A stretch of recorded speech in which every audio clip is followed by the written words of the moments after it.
Joining us today on this episode of Binge, Ed Zwick, a veteran filmmaker and a TV showrunner and author of the new memoir, Hits, Flops, and Other Illusions, My 40-Something Years in Hollywood. It's our pleasure to have you, Ed. Thanks so much for the time today.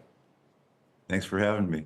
So I've been watching you sort of tease this out on social media for several months, and I know you say it's not a tell-all, but you say it's a tell-some.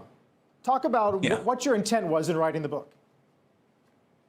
Well, my intent first was very personal. I didn't know I was writing a book, frankly, for a long time. I was just sort of becalmed after COVID, and I was just taking stock and looking at what my life had been and trying to think if there was any meaning to be found in it when looked at in some.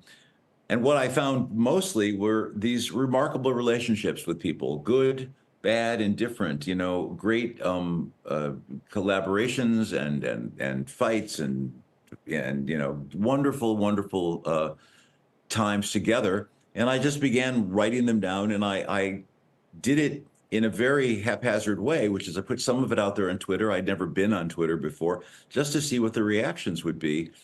And it began to create something that I realized had some unity to it. And eventually there was a book. It does seem like a large part of the book is about developing, maintaining, managing relationships with studios and executives and other directors and actors. Would you call it an instruction manual for those who think they want to be in this business? Yeah, that or a cautionary. No, I did think that had there been a book like this when I was starting out, it would have been helpful to have seen what awaited me and both the joys and the real pitfalls of it. But I also was determined, if I was going to write personally, that I was going to be authentic about myself, and that then gave me license to be truthful about things that were maybe a little less attractive. But finally, I did think that there was an opportunity to talk about a set of values and a set of things that I believe in that might be a real agenda for young filmmakers. You talk about a lot of people by name, and we can go through the list of actors that you reference, that you've worked with. But I think one of the most interesting relationships is the one that you developed with Sydney Pollack, the late director, who seemed to have really provided you a springboard. Can you just talk about how unique that situation was? Sure. I mean, listen, to have someone reach out in that way, someone of great accomplishment and position, and see in me something worth spending time, that's incalculable in its value. He was not a Mr. Chips. He was a very, opinionated and very passionate artist. And our relationship was intense at times, and yet it was so important to have been recognized. And, his accomplishments, I needn't go into, but we seem to share a lot. We seem to share a lot about the value of working with actors, about making films that had content and ideas in them and weren't just entertainments, or rather were trying to be both. And, as the years went on, the relationship changed. First it was mentorial, and then it was sort of more like it was peers. And it was sporadic in and out over the years, because we both led lives that were very, very self-absorbed. But it realized, as I began to take stock, I realized just how important it had been. But that notion of working with material that, if it's not autobiographical, at least it's close to you, is something that's associated with his work. And it does seem like you're in some way passing that on to younger filmmakers.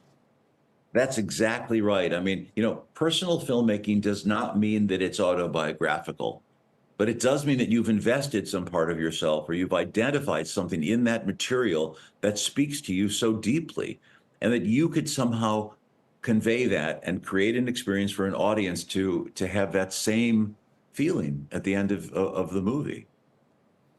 Of the actors that you work with, there's a lot in here regarding Julia Roberts and Brad Pitt, but to me, discovering Denzel Washington, you call it like discovering a Ferrari.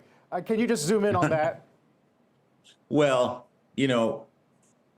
it's well known now to the world, and even at that point, Denzel had done a couple of movies that were good. But to see that happen on film was like, being present, at the creation of something. It was just to see that flowering of his ability, and to realize that I was in the presence of something that I didn't entirely understand and had never quite seen before. And it was humbling. I'd always been a little bit over-determined about actors, that I was going to try to create something with them, or that I was going to try to affect them in a particular way. But what I discovered there is that he was so full of invention and of ingenuity and extraordinary effects, that all I needed to do was to very slightly change a parameter here or there, or give a certain slight suggestion, and it would just blossom in this way that was staggering, and that only went on movie after movie. And you talk about, I think you talk about Tom Cruise in the same way, and your line here is amazing. They're not valuable because of some play of light or shadow on their face. They are every bit as smart and as gifted as any director or any writer. How do you harness that ability to contribute to the creative process? Well, you have to find a common language, because their language is often not an intellectual language. They don't have the same vocabulary often as you do. But once you can find some commonality, it really becomes exciting. And often that commonality even is unspoken. I know that sounds a little bit weird, but as they begin to read your voice and your body language and your intensities, or even your rhythms, something is communicated. And you will have gotten to know each other over dinners, over long nights of waiting for lighting setups, plane travel, hotel rooms. And there's something that happens that is unspoken. And that's when it gets the most exciting. We're talking about sort of the creative work, which I assume is the sweet spot for someone like you. But in front of that is managing the pitches and the green lights and the turnarounds and just the mechanics of studio work. How much of the book is instructive in working through that friction?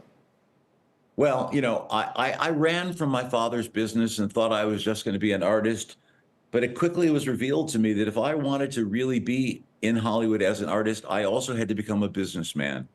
I had to be a good production manager and line producer and negotiator, that I actually had to go to school in order to go to bat for myself.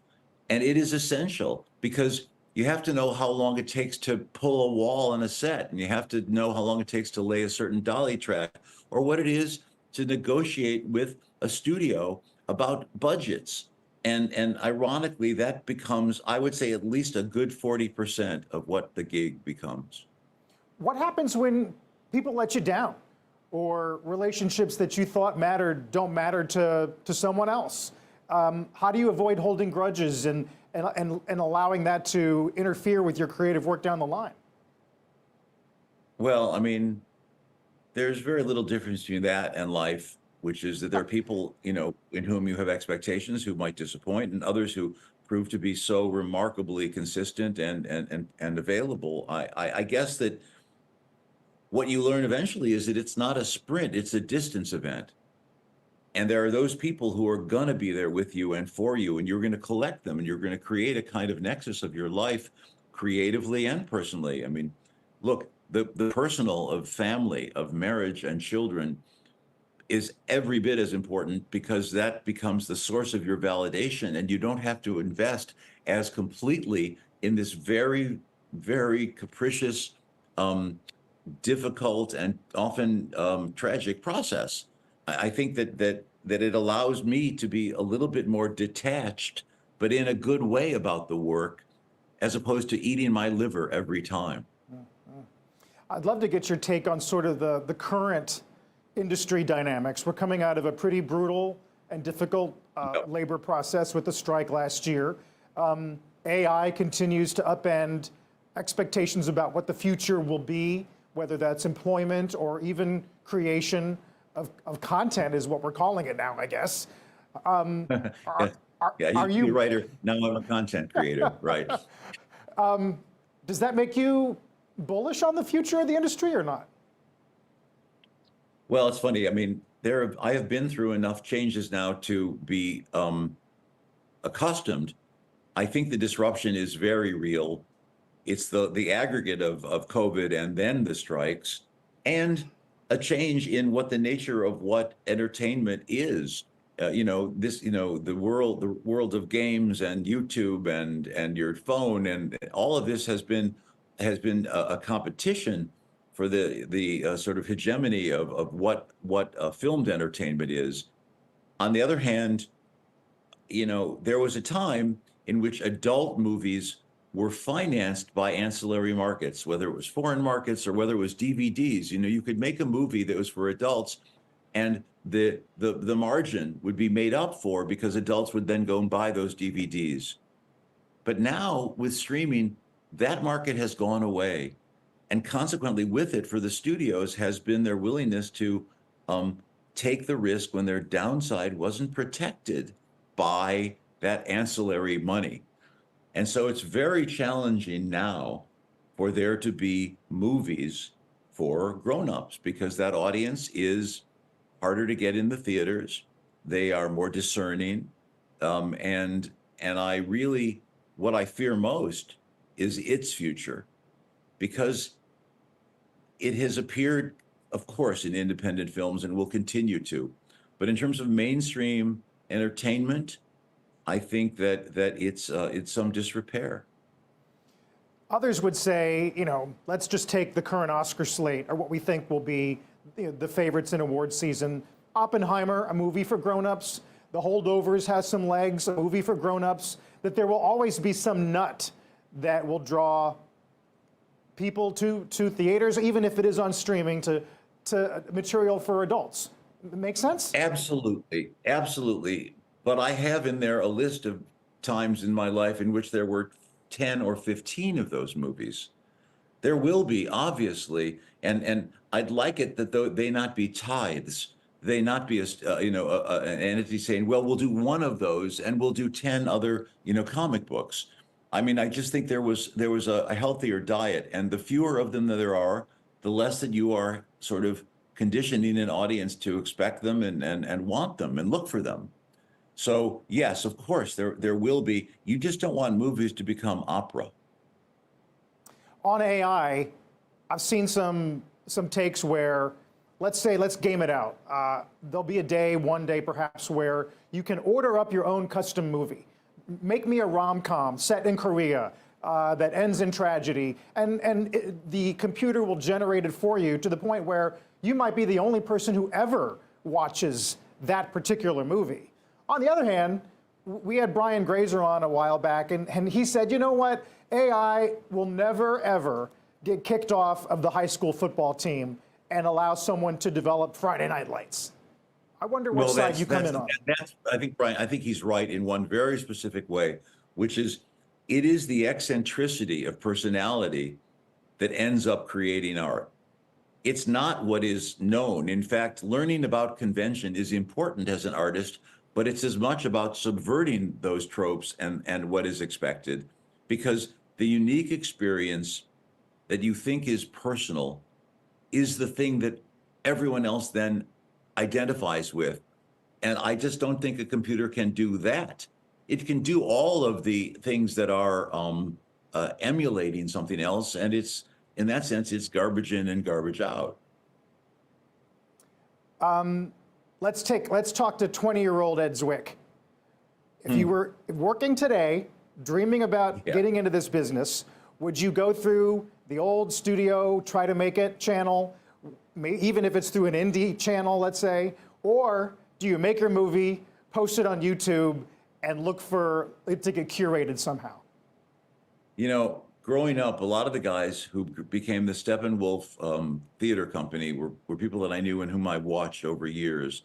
They began in a basement in Highland Park, Illinois, and then found a little space in Chicago, and then eventually have created a theater, and then all became movie stars. But I think that I would be drawn to something much more like a repertory company. When we did 30-something, we were young and we were unknown, and we created that work ourselves. We were lucky enough to do it for a network who were silly enough to give us that chance. But where it came from was the spirit of creativity that had been inborn in us when we were 15 and 20. That love and that passion is what fueled it. And I do believe that there is the possibility of doing that and being disruptive in that by some young filmmakers who are every bit as talented and as capable with the new technologies now, with the home, HD, consumer HD, and Final Cut Pro on your computer, and Pro Tools for music. You can do it. Obviously, the means of distribution are the key, but I watch my kids and younger kids, they have very little fealty to what the auspices of a thing are. They just want to hear that it's good. That's interesting. And they don't rely on, I think one thing we keep coming back to is why there's so much emphasis on nostalgia. Why people want remakes of things, because one argument is there's too much content out there to sift through, and so people fall back on things that are familiar. That's why Marvel and Star Wars universes, for example, explode, because they're just trying to leverage the same name recognition. Well, yeah, I think that's true. And I mean, I hate to use the word greed, but when you have something that works, the idea of pounding it and pounding it and pounding it is to leach out its specialness. When we were younger and saw movies, it was ephemeral. There was no guarantee of seeing it again ever, let alone on your DVD, let alone with 12 sequels. It existed in this different realm, and in you personally, your attachment to it was so intense because there was no possibility or little possibility, or even when James Bond franchises began, you saw one and it was great, but you knew it was going to be a couple of years at least before you saw another. And so that expectation and that yearning built, as opposed to being oversaturated.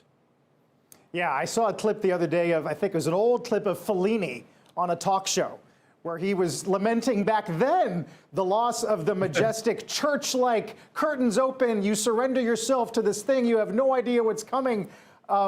And it's just amazing how far we've come from even that. Well, we want everything, all of it, right away. Again, it's a lot about immediate gratification too. And that's a problem.